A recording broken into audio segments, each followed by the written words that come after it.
축복하며 기도합니다. 아멘. 자, 옆 사람 이렇게 축복하며 인사합니다. 당신은 존귀한 하나님의 작품입니다. 그렇게 인사합시다.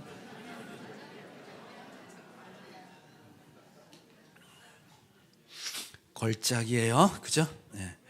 아멘이죠. 오늘은 내용 아주 간단합니다. 그죠? 이제 세 번째 나팔이 부러지니까 이 땅에는 어떤 일이 벌어졌냐면 별이 하나 떨어졌다 그래요. 근데 그 별 이름이 뭐라고요?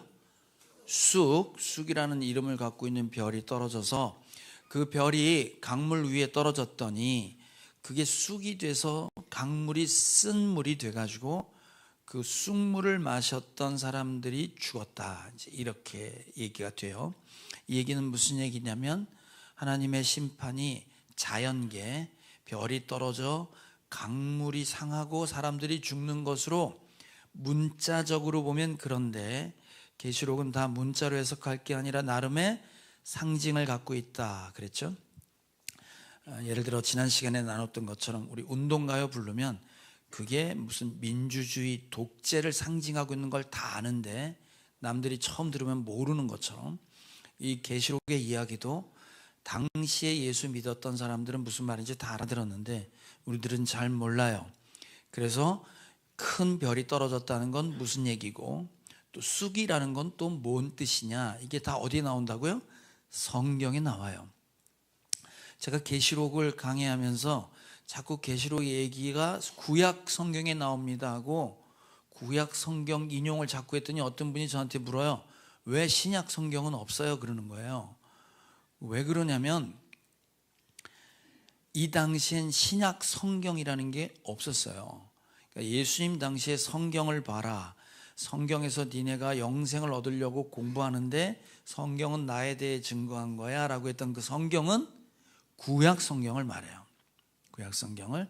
그러니까 지금 여러분이 읽고 있는 27권의 신약이 이런 책들이 성경으로 들어온 건 주후 한 400년 390 몇 년 그때 전체 교회 회의에서 이것들을 성경책으로 하자라고 결정한 게 그때예요. 그러니까 이 요한이 썼던 계시록도 이게 성경이 될 줄 모르고 자기가 봤던 하나님의 말씀과 핍박을 받고 있는 교회들에게 쓴 편지가 지금 성경이 된 겁니다. 자꾸 구약 얘기를 하는 건 이 당시 얘기는 구약을 알고 있는 사람들은 별이 뭔지 쑥이 뭔지 다 알았단 말이에요. 자, 그러니까 별이 떨어졌다 이 말은 구약 이사야서라에 나오는데, 자, 이사야 14장을 한번 읽어봅시다. 별 떨어지는 얘기예요. 같이 한번 읽어요. 시작. 웬일이냐 너 아침의 아들 새벽별아, 네가 하늘에서 떨어지다니, 민족을 짓밟아 맥도 못 추게 하던 네가 통나무처럼 찍혀서 땅바닥에 내뒹굴다니, 네가 평소에 늘 장담하더니 네가 가장 높은 하늘로 올라가겠다. 하나님의 별들보다 더 높은 곳에 나의 보좌를 두고 저 멀리 북쪽 끝에 있는 산 위에 신들이 모여있는 그 산 위에 자리 잡고 앉겠다. 내가 저 구름 위에 올라가서 가장 높으신 분과 같아지겠다 하더니, 그렇게 말하던 네가 스올로 땅 밑 구덩이에서도 맨 밑바닥으로 떨어졌구나. 자, 이게 많이 들어본 얘기인데, 하늘의 별이 새벽별, 그러니까 새벽이 제일 깜깜하니까 그때 빛이 제일 밝을 거 아니에요. 별이 하나 떨어졌다 이 말이에요. 근데 그 별이 떨어져서 그가 땅의 맨 밑바닥에 처박혔는데 그 별이 어떤 별이냐면 하늘 보좌에 신이 있는 그곳에까지 올라가겠다고 잘난 척하고 높아지더니 결국 네가 떨어졌구나 이 얘기예요.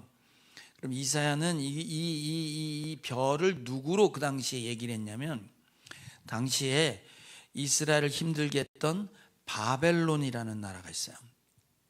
바벨론이 이스라엘 유대를 멸망시킨단 말이에요.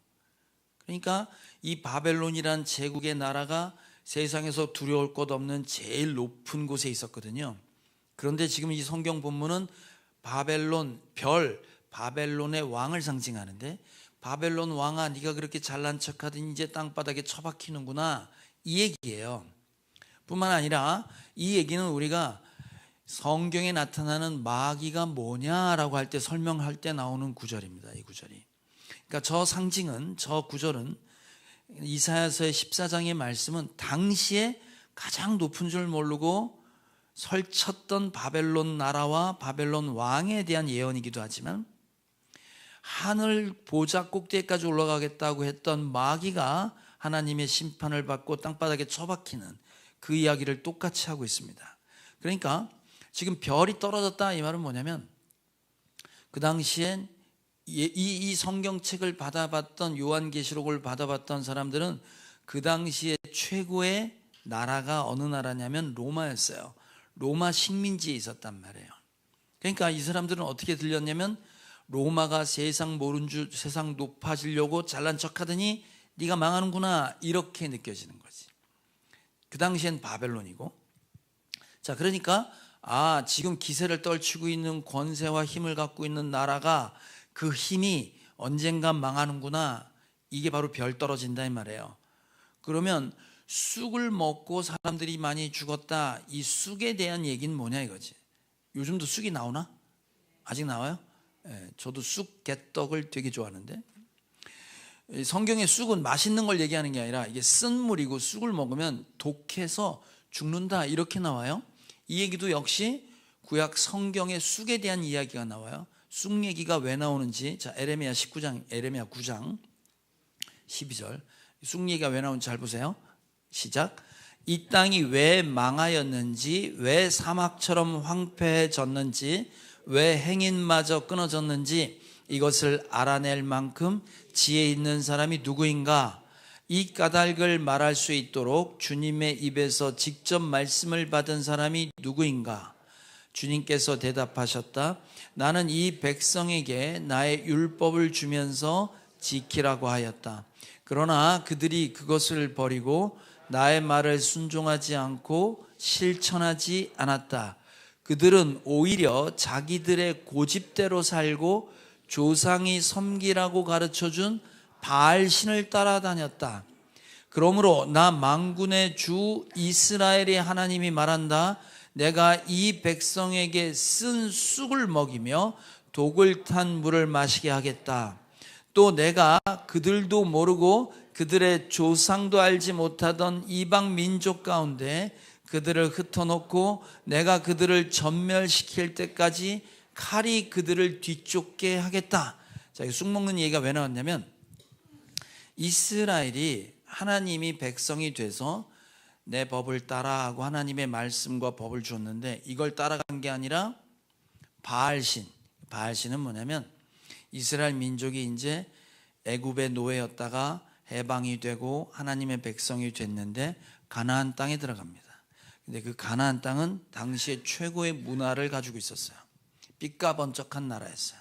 근데 거긴 전부 바알신을 섬기는, 우상을 섬기는 민족들이 진을 치고 있었어요. 거기 들어가서 그 이방신을 섬기고 있는 민족들을 몰아내고 그 땅을 하나님의 땅으로 만들어라, 그래서 들어갔단 말이에요. 전쟁을 하면서 들어갔는데 결국 뭘 따라갔냐면 바알신을 섬겼다 이거예요. 자, 그래서 네가 하나님을 따라가는 게 아니라 세상의 우상 신들을 쫓아가서, 그러므로 결론이 뭐냐면 내가 쑥을 먹이겠다. 그 쑥이 뭐냐면 독을 탄 그 물을 마시고 내가 죽게 하겠다 이 말이에요. 뿐만 아니라 칼로 너희를 치겠다. 얘기는 내가 심판하겠다 이 말이죠. 그러니까 저에겐 무슨 얘기냐면, 쑥이 왜 나왔냐면 우상 숭배, 하나님 외에 다른 신을 섬겼던 결과로 하나님이 주는 게 쑥이었어요. 우리가 먹는 쑥하고는 달라요. 아무튼 그런 쓴 쑥을 먹어서 내가 죽는다라는 심판이 임하게 된다 이 말이에요.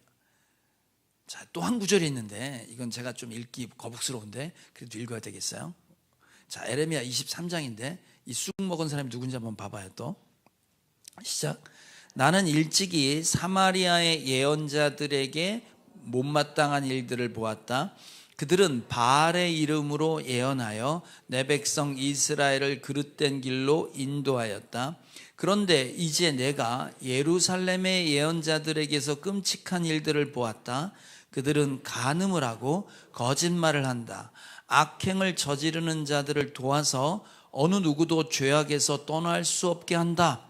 내가 보기에 그들은 모두 소돔 사람들과 같이 되었고 예루살렘의 주민은 고모라 백성과 같이 되었다.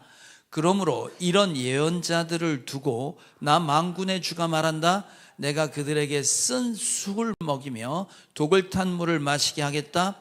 죄악이 예루살렘의 예언자들에게서 솟아나와서 온 나라에 퍼졌기 때문이다. 자, 이 말은 무슨 말이냐면 예루살렘의 예언자들이, 예언자는 지금 오늘날로 따지면 목사예요.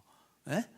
사마리아에 있던 목사들이 하나님의 이름으로 설교를 해야 되는데 세상신 바알신의 이름으로 설교했다 이 말이에요. 그랬는데 지금 예루살렘을 보니 얘네들은 더 썩었어. 목사가 간음을 하고 거짓을 했는데, 여기 실제 간음도 얘기하지만 이건 영적 간음을 말해요. 그러니까 하나님 이름으로 설교를 해야 되는데 세상 신의 이름을 가지고 설교를 했다 이 말이에요. 그래서 나라 전체가 소돔과 고모라, 타락한 백성이 됐다 이 말이죠.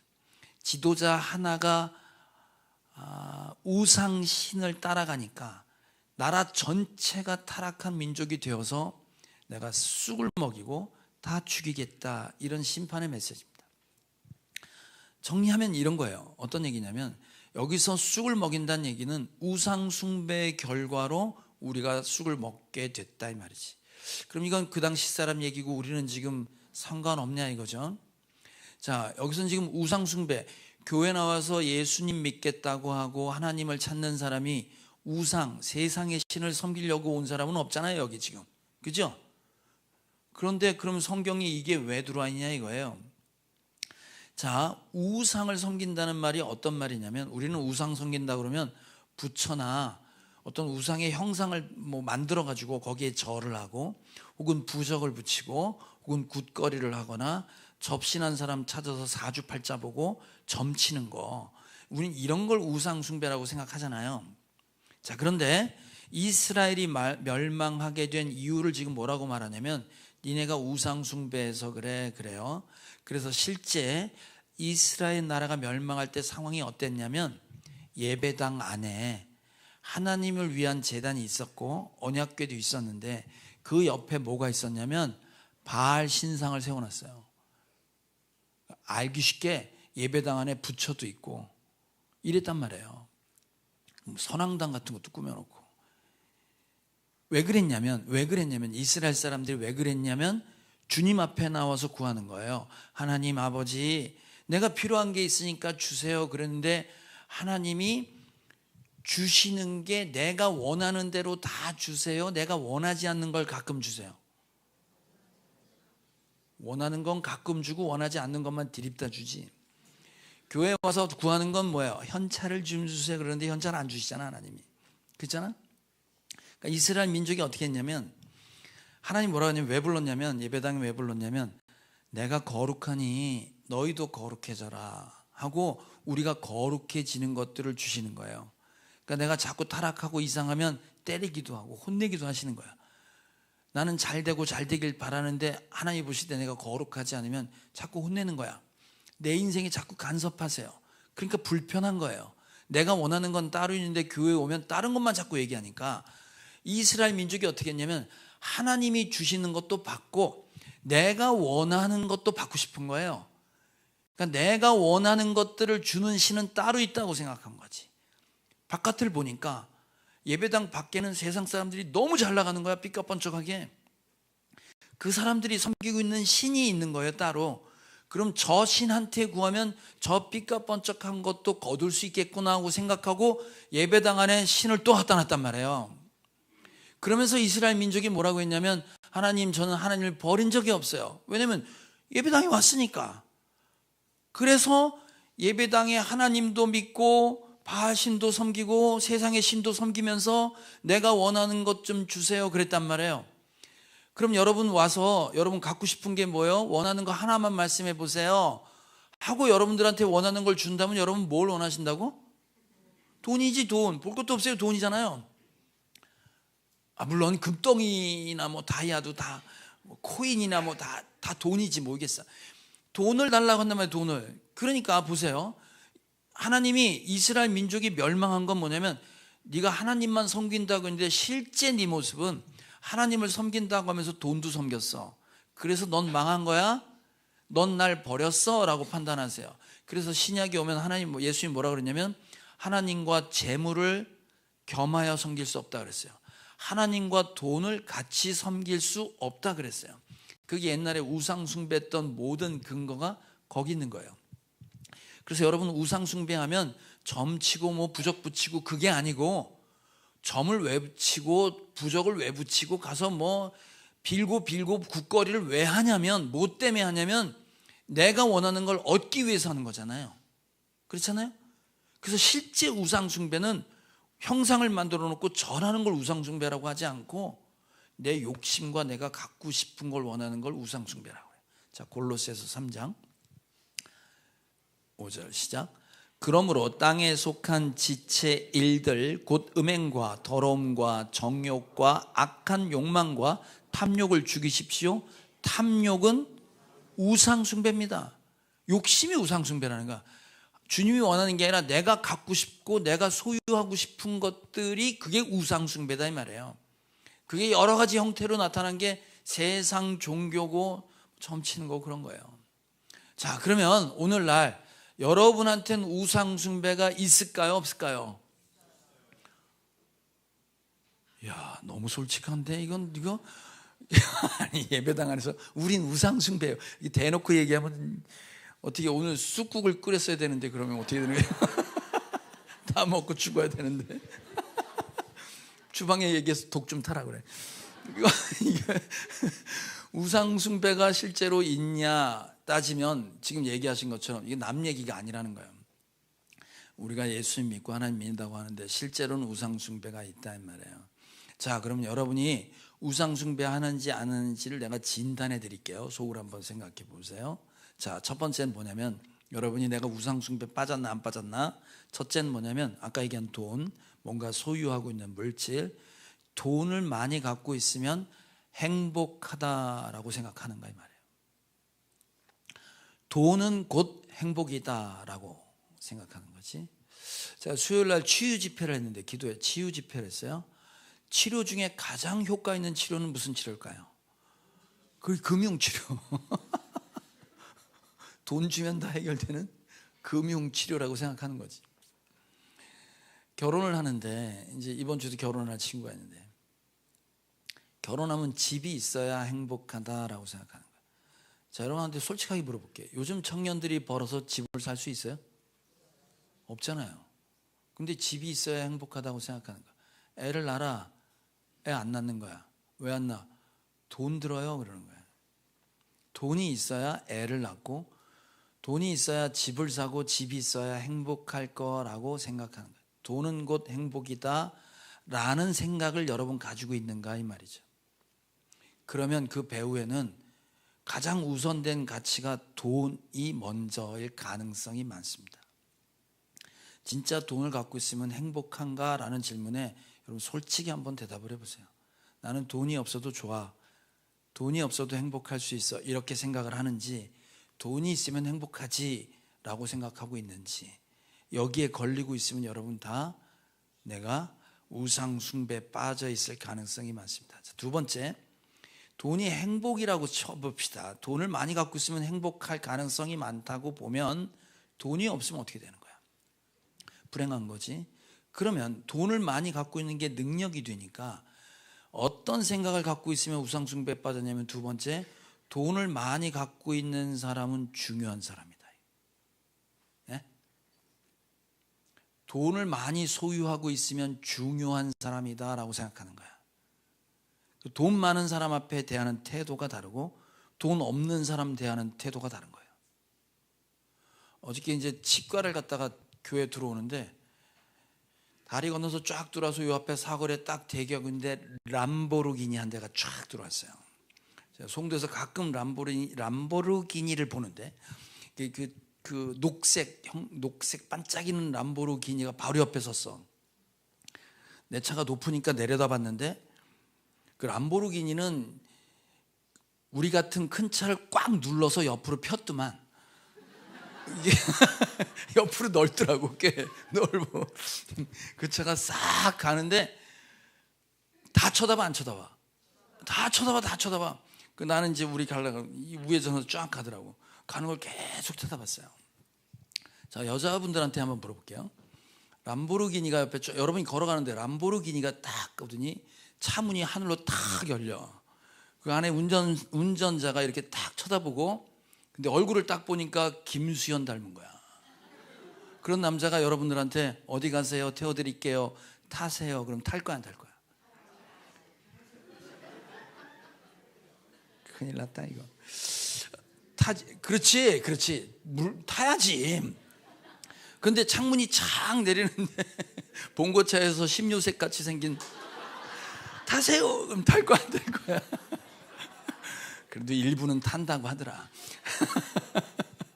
자, 보세요. 람보르기니에 잘생긴 남자가 타라고 하면 얼른 탈 수 있는 사람들이 다 여기 있는 거예요. 그거 왜 그러냐면 보세요. 돈이 있으면 소중하고 중요한 사람이다라고 생각하는 신뢰가 있는 거고, 두 번째, 잘생겼다고 하는 외모가 그가 소중하다고 생각해 주는 의미를 갖고 있어요. 여러분, 지금 물질과 외모, 그러니까 여자분들이 그러니까 람보르기니가 지나가면 다 쳐다보는 것처럼 미모가 뛰어난 여자분이나 남자분이 지나가면 봐야 됩니까? 안 봐야 됩니까? 대답을 하세요. 권사님이야 이제 얼마 안 남으셨으니까 안장로님 쳐다보고 계시는데 보면 안 되지. 아니, 보기 드문 현상이잖아요. 보기 드문 현상이죠. 미모가 출중한 남자나 여자가 지나가면 그것도 보기 드문 현상이에요. 봐야지 어떻게 안 봐. 자, 문제는 뭐냐면 보기 드문 거니까 보고 와 땡 잡았다 그러고 구경해야지. 근데 문제는 뭐냐면 람보르기니를 보고 나도 저 사람처럼 되고 싶다, 저게 진짜 좋은 거야, 혹은 외모가 출중한 사람을 보고 난 저게 좋다, 나도 저렇게 되고 싶다라고 생각하는 그겁니다. 제가 한번 얘기했잖아요. 제가 공항에서 소녀시대 들어가는 걸 봤다고. 제가 볼 땐 거의 저를 비롯한, 목사를 비롯한 거기 있는 모든 남자들이 그 소녀시대 외모에 신격화된 여신을 봤다라고 할 만큼. 내가 입맛을 왜 다시는 거야 지금? 실제로 그랬습니다. 실제로 그랬어요. 자, 여러분 보세요. 지금 람보르기니를 타는 사람은 자기가 좋은 차를 타고 있다는 것을 보여주고 싶을까요? 안 보여주고 싶을까요? 보여주고 싶어요. 보여주고 싶어. 근데 문제는 뭐냐면 람보르기니가 썬팅돼 있다는 거지. 누가 탔는지 모르는 거야. 에? 그 사람은 언제가 사람 많은데 가고 싶냐면 자기 내릴 때 누군가 자기를 봐줘야 되는 거예요. 여러분 잘 생각하세요. 이걸로 내가 자랑을 하고 내가 이걸 갖고 있음으로 내가 소중하다는 걸 남들한테 보여야 되는 거예요. 여기 송도에 퍼스트월드 처음 아파트, 저 비싼 아파트 생겼을 때, 그때 그 입주민하고 그 방문자하고 벽을 완전히 싸서 함부로 못 들어오게 했습니다. 함부로 못 들어오게 했어요. 그래서 거기 입주한 사람은 와 대단한 사람이다 그러고, 거기 문제는 뭐냐면 거기에 있는 상가들 다 비어있는 거 아세요? 그 상가? 거기에 헬스클럽이니 그 사람들만 누릴 수 있는 편의시설을 잔뜩 만들어놨는데 거기 사람들이 갈까 안 갈까? 안 가요. 똑같은 사람끼리 모여서 자랑할 게 없잖아. 누군가 내가 갖고 있다는 걸, 소중한 걸 알아줘야 되는데 똑같은 놈들끼리 보면 기분 나쁜 거야. 장사가 안 되는 거야. 그러니까 어디 가서 드러내야 되는 거예요. 외모도 마찬가지지. 내가 드러내야 된다고 생각하는 거야. 그거 보고 화가 나거나 저것들은 우상 숭배하는 거야 라고 할 수 있다는 거예요. 자, 이게 지금 우리가 뭔가 물질을 갖고 있으면 소중하다, 저 사람은 중요한 사람이다 라고 생각하니까 거기서부터 차별이 나오는 거지. 그럼 없는 사람은 어떻게 볼 거냐 이거. 우리가 지금 제가 한번 미자립교회 얘기했잖아요. 사모님이 쿠팡 다니면서 목장하고 있는 교회, 사무실 얻어서 예배하고 있는 교회, 목사님이 세차하면서 목양을 하고 있는 그 교회, 그러면 우리 교회랑 비교해서 그 교회는 수준 낮습니까? 그 교회 목사님은 영성이 저보다 한참 떨어집니까? 아니잖아요. 근데 여러분, 아니라고 말하는데 돈을 갖고 있는 게 소중하고 행복하다고 생각하는 사람은 그렇게 볼 가능성이 많은 거예요. 세 번째, 뭐가 있냐면 돈을 갖고 있으면 안전할 거라고 생각하는 거야. 내 안전을 돈이 지킬 거라고 생각하는 거야. 그래서 보험도 많이 들어놓고 뭐 막 들어놓는 게 돈이 있으면 내 안전을 지킬 수 있을 거라고 생각하는 거예요. 자, 우리 교회 집사님, 남자 집사님 세 분이 떡을 한번 내셨어요. 김기현 집사님하고 김보영 집사님이 떡을 냈는데 이 두 분 다 뭐였냐면 심장이 벌렁거려서 병원 갔다가 심장 혈관이 막혀갖고 거기 스텐실인가 뭔가를 박아서 살아난 사람이에요. 지난주에 떡 먹었지. 우리 김평수 집사님 또 심장이 벌렁거려서 갔는데 안 박아도 된대. 그냥 약물 치료도 된대. 그래서 감사하다고 모찌떡 내서 지난주에 뭐 입이 다 허옇게 앉아 떡을 먹고 있더만. 그 김평수 집사님이 낸 건. 보세요. 이분들이 돈이 있다고 심장 뛰는 걸 자기가 뛰게 할 수 있냐 이 말이에요. 얼마 전에 전쟁 났었지. 그 이란이 이스라엘을 폭격했습니다. 미사일 날라왔는데 그거 다 막았어요. 막은 돈이 하루에 2조 원 들었대. 그 방어용 무기 미사일 쏘는 값이 2조 원이라는 거예요. 네? 그러니까 여러분이 돈을 갖고 안전을 보장할 수 있을 거라고 착각하는 거지. 그런데 여러분, 여러분의 생명과 여러분의 진짜 안전이 누구한테 있는지 생각해봐라 이거야. 지금 제가 얘기한 이 세 가지요. 돈은 곧 행복이다. 돈을 갖고 있으면 소중하다. 또 하나, 돈을 갖고 있으면 나는 선한 일을 많이 할 수 있는 능력을 갖고 있다고 생각하는 착각도 있어요. 그러니까 돈을 많은 사람한테 접근하면 그 사람은 선한 일을 할 거라고 생각하는 그런 착각도 있는 거예요. 세 번째, 돈이 안전을 지킬 거라고 생각하고 있으면 다 우상숭배에 빠진 사람들이다 이 말이에요. 점치는 거랑 똑같은 거예요. 여러분, 점집 다녀야 안 다녀요? 어떤 분이 그러더라고. 우리 교회 와서 깜짝 놀랐대. 왜냐면 우리 교회는 30, 40대가 그렇게 많더래. 그래요? 근데 자세히 보니까 5, 60대인데 전부 30, 40대 같이 보인다 이거야. 그럼 5, 60대가 왜 30, 40대 같이 보이는지 아세요? 전부 점집 가서 그런 거야. 점 빼러 가갖고. 보세요. 전부 지금 그러고 있는 거예요. 우리가 지금. 이게 지금 다 솔직하게 인정을 하면 나만 우상숭배하고 있냐 이 말이지. 실제 상황이다 이 말이에요. 그러면 하나님이 이 우상숭배에서 벗어날 수 있도록, 거기에 빠지면 너희는 쑥 먹고 죽어. 그러니까 그러지 마 그러시잖아요. 어떻게 그러지 말 거냐 이거지. 자, 첫 번째 돌이키는 방법, 빌립보서 4장입니다. 시작. 내가 궁핍해서 이렇게 말하는 것이 아닙니다. 나는 어떤 처지에서도 스스로 만족하는 법을 배웠습니다. 나는 비천하게 살 줄도 알고 풍족하게 살 줄도 압니다. 배부르거나 굶주리거나 풍족하거나 궁핍하거나 그 어떤 경우에도 적응할 수 있는 비결을 배웠습니다. 나에게 능력 주시는 분 안에서 나는 모든 것을 할 수 있습니다. 이거 사도 바울이 옥에 갇혔을 때 빌립보 편지를 왜 썼는지 아시죠? 빌립보 교인들이 사랑하는 바울을 위해서 헌금도 해주고 에바브로디도 그 사람 보내서 옥바라지도 하게 하고 했던 그 교회에 편지를 썼어요. 뭐라고 했냐면, 내가 지금 옥에 갇혀있고 돈도 없는 거야. 사도 바울이 편지를 쓰는데, 내가 지금 돈이 없어서 하는 말이 아니다. 나는 여러분이 기도해 줄 때 복음을 전하는 자로 지금 부름받아서 사역하고 있는데, 돈이 없을 때도 있을 때도, 갇혀 있을 때도 그렇지 않을 때도 언제나 복음을 전할 수 있는 일체 비결을 배웠다 그래요. 우리는 주의 일을 하는데 돈이 있어야 된다고 생각하는 거지. 그래서 지금 능력 주시는 자 안에서 무엇이든지 할 수 있다라고 말하는 것은, 내가 갖고 있어야지, 내가 소유해야지, 남보다 높은 자리에 있어야 전도를 하고 누구한테 교회 가자고 얘기하지, 아니라는 거예요. 그거 아니라는 거예요. 없으면 어떻고 있으면 어떠냐. 자족할 줄 알아야 돼. 자족. 뭐 할 줄 알아야 된다고요? 자족할 줄 알아야 돼. 나한테 주시는 거에 감사하며 살아야 돼요. 근데 우리는 늘 어떤 생각이냐면, 나보다 더 높은 걸 바라봐. 엊그제 축구 진 거 아세요, 우리나라? 그래서 스타가 된 사람은 누구야? 신태용 감독, 인도네시아 감독, 국가적인 영웅이 된 사람이 3명 있습니다. 히딩크, 박항서, 신태용. 세 사람 다 공통점이 뭔지 아세요? 실력 없는 나라가 월등한 실력을 발휘하게 한 거예요. 그죠? 원래 그 정도 실력이 나올 수 없어. 근데 이 감독들이 들어가서 우리나라 4강까지 올려놨잖아요. 예? 박항서 베트남 한참 올려놨어요. 신통이 지금 4강 올라갔어요. 그러니까 열광하고 우리가 그 사람들을 영웅시하는 건 뭐냐면 내가 갖고 있는 실력보다 훨씬 더 높은 결과를 만들어냈기 때문에 영웅 취급하는 거 아니에요? 여러분, 근데 그게 계속 갈 것 같아요? 아니잖아요. 상식적으로 생각해봐요. 유럽에 뛰는 사람이 우리나라보다 실력이 훨씬 좋지. 작전을 잘 짜서 얼떨결에 이 사람들이 당했을지라도 두세 번은 안 당할 거 아니야.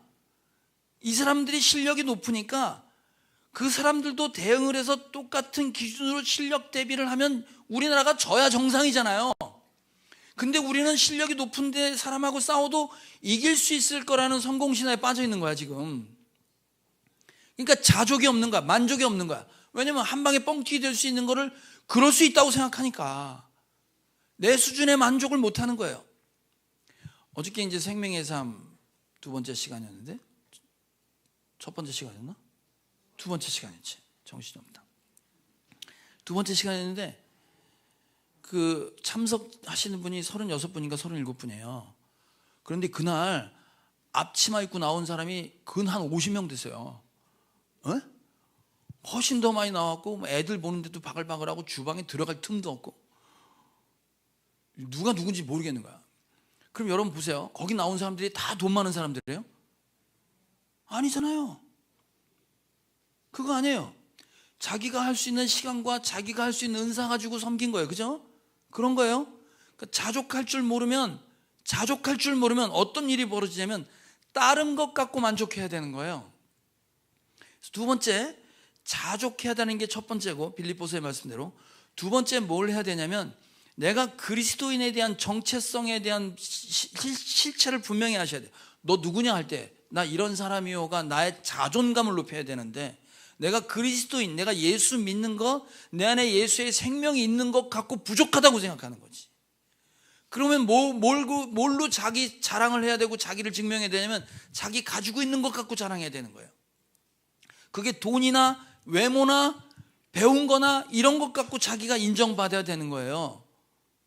내가 어떤 망한 사업가를 만났어요. 그분이 저한테 고백한 게 있어요. 뭐라 그러냐면 옛날에 자기가 돈이 많을 땐 사람들이 그렇게 많이 꼬였다는 거야. 근데 지금 완전히 망했어요. 완전히 망해서 나한테 하는 얘기가 뭐냐면 아무도 없다는 거야, 자기 주변에. 그 내 자식 장가가는데 부를 사람이 한 명도 없다는 거야. 여러분이 지금 내가 누구다라고 증명하고 있는 거기에 내가 소유하고 있는 거 빼고 그 나머지로 저 사람은 어떤 사람이야 라고 하는 그런 느낌표를 찍냐 이 말이지. 여러분 저를 싫어하지 않지? 저를 좋아한다고 얘기 좀 해줘봐 제발. 좋아하는 걸 내가 갖고 있는 돈 때문에 그래? 대답을 해보세요. 아니잖아요. 일부 때는 한참 얘기 안 하시더라고. 뭘 달라고 하는 건지. 내가 여러분한테 줄 수 있는 건 목양실에 오세요. 초콜릿 하나 내가 줄 수 있어요. 그건 그 정도 능력은 돼.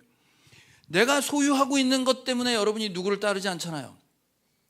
우리 교회 가정교회 하기 전에는요, 우리 교회 여자분들이 전부 여자 그랬어요. 네? 근데 지금 우리 목녀님들 여자스러움 때문에 그 목녀님을 존경하고 따라요? 아니에요. 전부 아줌마 같이 됐어요. 몸매가 다 장난이에요.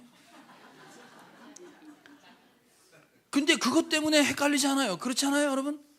내가 저 사람을 따르고 존경하고 내가 저 사람을 따른다는 게 그게 소유물에 있지 않습니다. 그러니까 우리가 예수 믿는 것에 대한 자존감을 가져야 돼요. 제가 회개할 게 하나 있는데 어떤 걸 회개하냐면 람보르기니를 타는 걸 보고 야, 저건 우상 숭배고 잘난 척 하려고 하는 거야.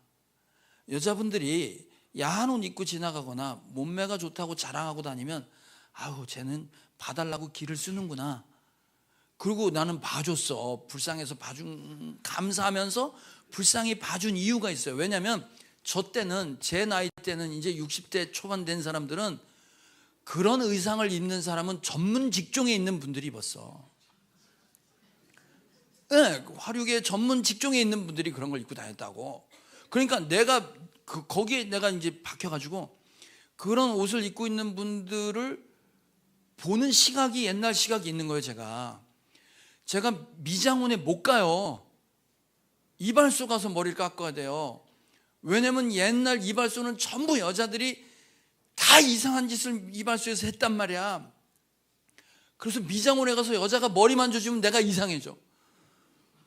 그래서 나 이 미용실을 못 가요. 그게 옛날에 제가 경험했던 나의 삶이었어요. 그런데 미국 가서 바뀌었습니다. 미국에 딸내미랑 갔는데 가서 보니까 진짜 생전 처음 보는 몸매가 장난꾸러기 있잖아. 왜? 어마어마해. 길이 안 보여. 그 사람이 지나가는데 앞이 안 보여. 그런 걸 처음 봤어요. 나는 한국엔 그런 사람 없잖아. 근데 막 어마어마한 거야. 그래갖고 내가 손가락질하면 야 저거 봐라 저거 봐라. 처음 보니까 저거 봐라는데 우리 딸내미가 손가락 확 꺾어. 손가락질하면 잡혀간다는 거야. 그 사람이 입고 다니는 거나 그 사람이 하는 행동에 대해서 평가라고 손가락질하면 그건 잡혀간다는 거야. 그럼 무식한 거라는 거야. 왜 그랬더니 그 사람 자기 몸매라는 거야. 그게 자기 삶이고 자기 옷이라는 거야. 그걸 함부로 평가하는 게 잘못된 거다 이 말이지. 그러니까 그 얘기를 들으니까 이해가 가요. 몸매가 장난꾸러기를 보고 아 그렇지 저렇게 사는 건 저 사람의 삶이야 라고 인정해 줄 때 제가 뭘 느꼈냐면 반대로 우리 딸내미 수영장 가면 비키니만 입고 다녀. 저는 이 몸매 자랑하려고 저러네. 근데 여러분 딸내미 보고 그 몸매를 보고 이상하다고 생각하는 아빠 하나도 없잖아. 그걸 보면서 아 얘네 때는 저렇게 입고 다니는 게 그냥 자기 옷을 입는 거고 자기 표현을 하는 거지 거기에 무슨 내가 생각하는 더러운 감정이나 사람을 평가하는 그런 개념은 일체 없었습니다. 없었어요. 근데 나 혼자 그 주접을 떨고 있는 거야. 나 혼자. 그러니까 저 사람 우상숭배하고 있구나 하고 공감되셨던 분들 저건 우상숭배하는 건 내 안에 그게 있으니까 그렇게 되는 거예요. 맞아요 안 맞아요? 몰라? 제가 옛날에 건설회사 할 때 그 막 들이 깎아갖고 원가 밑으로 계약하는 사람이 있어요. 기분 나쁘게 갑질이지. 그러면 25억 견적을 냈잖아. 그럼 15억에 계약하자는 거야. 그럼 열받아서 내가 15억에 긁어 계약서를 쓰잖아. 그럼 내가 원수를 갚으려고 어떻게 하냐면 25억짜리를 15억에 계약을 하면 10억을 깎아줬잖아. 그러면 얘랑 나랑 계약을 하면 어디서 눈탱이 치면 되냐면 추가 공사가 나와 안 나와? 반드시 나오게 돼 있어요. 그러면 25억짜리 계약 내역서를 15억으로 만들 때 어떻게 하면 되냐면 추가 공사 안 생길 건 싼 가격으로 넣고 추가 공사가 나올 건 엄청 비싼 가격으로 다시 만들어. 그래갖고 계약서에 도장 딱 찍고 난 다음에 추가 나오면 그때 눈탱이 치는 거야. 내가 이 얘기를 왜 하냐면 제가 옛날에 건설회사 하면서 공부를 받기 때문에 현장에서 올라온 서류를 알아. 그러면 그 서류를 안 들키게 잘 만들어야 계약자를 눈탱이 칠 수 있단 말이야. 똑같은 거야. 현장에서 똑같아. 견적서 이 뭐 품위서 하나 올라오면 이놈이 사기치냐는 걸 뻔히 보여. 왜 보여? 내가 사기꾼이니까 보이는 거야. 저놈이 우상숭배하고 있고 저놈이 돈이 눈에 멀었구나 라고 여러분이 생각하면 내가 돈에 눈이 멀은 거 내가 이해 가세요? 진짜 하나님 앞에 자존심이 있고 자유함이 있는 사람은 누가 뭘 입든 뭘 타고 다니든 거기에 별로 신경 안 써요. 맞아요 안 맞아요? 얼마 전에 어떤 분이 그래. 세르게이 목사님이 그랬어. 한국에 와서 보고 놀란 게 있대. 유모차 지나가는데 보면 다 개래. 사람 보면 와 사람이다 하고 자기가 깜짝 놀란다는 거야. 아니 저는요 그 개가 저보다 비싼 음식을 먹고 비싼 영양제 먹는다고 시험 들어서 집 나가고 그러지 않아요. 전 개가 뭘 하든지 상관없어요. 거기에 휘말리지 않아요. 그런 사람 있어요? 없잖아요. 진짜 우리가 하나님 앞에 자존감이 있다면 누가 뭘 타든 누가 뭘 입든 거기에 내가 휘둘리지 않을 수 있는 자유함이 있어야 되는 거예요. 그거 없으면 반성하세요. 회개하셔야 된다고. 제가 회개한다고 하잖아요 지금. 그래서 이제 조금 있으면 날 더워지는데 우리 이제 자매들 옷 입고 다닐 때 하나님 중심 보신다고 배꼽 다 드러내고 핫팬티 입고 막 이러고 다니는 거 걔네들은 다른 생각으로 남자들 보고 이상하게 봐달라고 입는 거 아니라 이 말이에요. 그냥 자기 개성이고 자기 옷인 거예요. 오늘 간증한 사모님 머리 색깔 봤어? 이뻐요 안 이뻐요? 이쁘지. 그래, 그걸 갖고 사모가 머리가 왜 저러지 그러면 꼰대인 거예요. 그건 내 스스로가 자유함이 없는 거예요. 그래서 올 여름에 마음대로 입으세요. 마음대로 벗고 다녀. 단 이 예배당엔 저와 같이 넓은 마음만 갖고 있는 사람이 다가 아니다 이 말이에요. 그래서 아직도 연약한 우리의 육신은 내 앞에 앉은 자매가 등판이 다 보이면 목사님이 보이겠어? 등판이 보이겠어?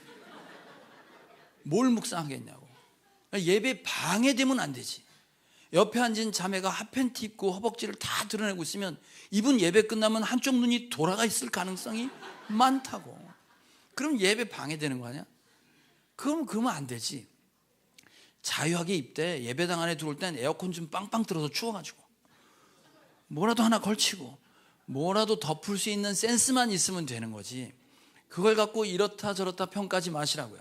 내가 청년 목장 하잖아요. 야, 너 목사님이 반바지 입고 설교하는 거 어떻게 생각하냐고 우리 청년한테 물어봤어요. 그랬더니 그게 뭐요? 어떠세요? 그러는 거예요. 우리 나이 드신 분들 놀랄걸? 제가 반바지 입고 설교해봐요. 시험. 저는 반바지 안 입고 와요. 반바지 안 입고 와. 그러니까 그런 거에 대해서 여러분이 자유하지 못하고 내가 자존감이 크면 그게 뭐 어때서 그러는 거지. 여러분, 내가 그리스도인의 정체성이 어디서 무엇으로 자랑하고 무엇으로 드러낼 거냐 이거예요.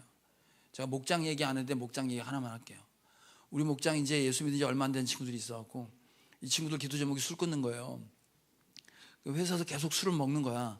먹는데 이 친구가 뭐라고 하냐면 술 먹고 필름이 끊어졌다 이거야. 필름이 끊어. 가족들 모임에서 식구들하고 술 먹다가 필름이 끊어졌대. 그랬는데 이 식구들이 얘가 이제 예수 믿는 거 아는 거야. 얘가 예수 믿는데 지들끼리 수근수근 했는데 필름 끊기고 집에 가다가 엘리베이터에서 필름 끊긴 상태에서 얘가 주사를 했는데 주사를 어떻게 했냐면 그 형제 손을 꼭 끌어안고 기도를 하더라는 거야. 필름이 끊어졌는데 기도를 하고 있더래 자기가. 그러니까 그걸 옆에서 봤던 식구들이 보고 제가 확실히 이상해졌구나. 필름이 끊어졌는데 주사를 기도를 하고 있네. 우와, 이런 정체성 갖고 있으면 된 거 아니에요? 아멘이지. 자, 마지막 하나만 더 얘기할게. 여러분, 우리는 왜 예배당 안에서 우상까지 여기 들고 와서 섬기냐면 주님이 말씀하시는 게 내 현실하고 안 맞는다고 생각하는 거야. 그건 말씀이고 그건 목사님 얘기고 실제 그렇게 살아봐야 안 돼요. 그러니까 말씀을 순종하고 싶지 않아서가 아니라 현실이 그런 걸 어떻게 합니까? 그러니까 내 현실은 좀 봐줘야 돼요 하고 순종하지 않으려고 해요. 순종하지 않은 결과를 성경에 뭐라고 했는지 한 구절만 찾아볼게요. 자, 사무엘상 15장 같이 한번 읽습니다. 시작. 사무엘이 나무랬다. 주님께서 어느 것을 더 좋아하시겠습니까? 주님의 말씀에 순종하는 것이겠습니까? 아니면 번제나 화목제를 드리는 것이겠습니까? 잘 들으십시오. 순종이 제사보다 낫고 말씀을 따르는 것이 순양의 기름보다 낫습니다. 거역하는 것은 점치는 죄와 같고 고집을 부리는 것은 우상을 섬기는 죄와 같습니다. 임금님이 주님의 말씀을 버리셨기 때문에 주님께서도 임금님을 버려 왕이 되지 못하게 하셨습니다. 이거 어떤 상황이냐면 전쟁에 들어가서 다 죽여, 짐승도 죽여, 가축도 죽여 그랬어요. 근데 사울 왕이 전쟁에 들어가서 다 전멸했어요. 진멸했어요. 근데 보니까 소하고 양이 너무 괜찮은 양들과 소가 있는 거예요. 뭐 저것까지 죽일 필요 있나? 안 죽였어요. 왜 안 죽였냐면 백성들이 죽이지 말고 저걸 좋은 거니까 저걸 하나님 앞에 제물로 바칩시다 그랬어요. 왕이 결정한 것도 아니고 국민들이 저 좋은 걸 죽일 필요 없이 하나님께 예물로 바칩시다 그런 거예요. 그러니까 하나님 일에 쓰겠다고 남겨놓은 거야. 그래서 그렇게 예물로 바친 거예요. 그랬더니 사무엘이 와서 뭐라고 하냐면 야, 저건 무슨 소리야? 다 죽이라는데 왜 안 죽였어? 그랬더니 상황 설명을 하는 거야. 백성들이 원해서. 내가 뭐 딴 데 쓴다고 그랬어요? 주의 일을 위해서 쓴다고 했잖아요.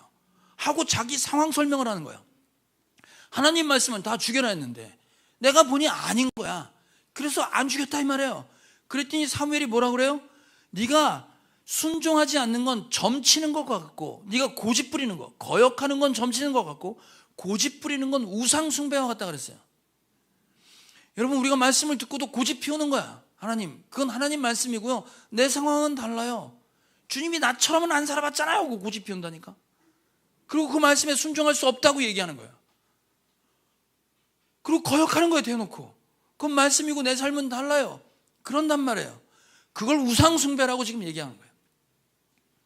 자, 여러분, 우리가 우상 숭배에 빠졌는지 안 빠졌는지 볼 것도 없습니다. 목사를 비롯해 우리에 다 그런 게 있어요. 연약하니. 근데 주님은 지금 뭐라 그래요? 자족할 줄 알아라 그러는 거예요.